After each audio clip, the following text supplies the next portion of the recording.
प्यारे भैया प्यारे भैया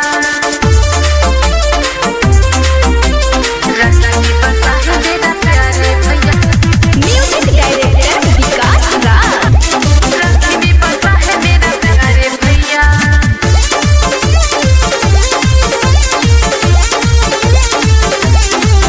आया सावन का ये दिन मिलने आई है वही कोलो बहन का तो फंसी करे भैया।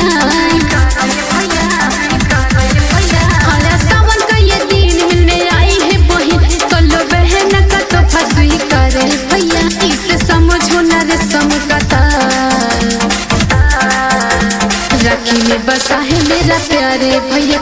इसे समझो न रे समकता राखी में बसा है मेरा प्यारे भैया। प्यारे भैया प्यारे भैया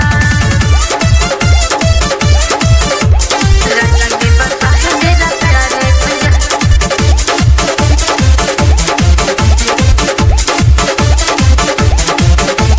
तेरे लिए मैं लाई हूँ भैया खालो खोआ का मिठाई रे। चंदन का टीका माथे लगा लो नजर न लगे मेरे भाई जी। ए भैया सुनते जी तेरे लिए मैं लाई हूँ भैया खालो खोआ का मिठाई रे। चंदन का टीका माथे लगा लो नजर न लगे मेरे भाई जी। आजा आजा मेरे पास बैठा है क्यों तू दस चलो झटपट हो जा भैया रे भैया। भैया रे भैया इसे समझो न रे समकता राखी में बसा है मेरा प्यारे भैया। इसे समझो न रे समकता राखी में बसा है मेरा प्यारे भैया। प्यारे भैया प्यारे भैया music director Vikas Raj. Mix by Ganesh recording studio Mairwa.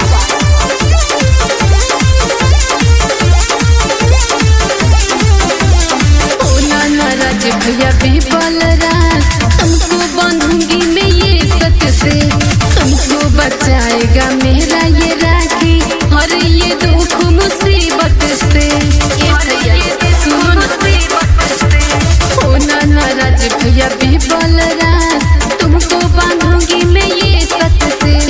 तुमको बचाएगा मेरा ये राखी हर ये दुख मुसीबत से। भैया मान जाओ आज में मनाते सुनो दे दो बहन का अपना दुलारे भैया। प्यारे भैया इसे समझो न रे समकता राखी में बसा है मेरा प्यारे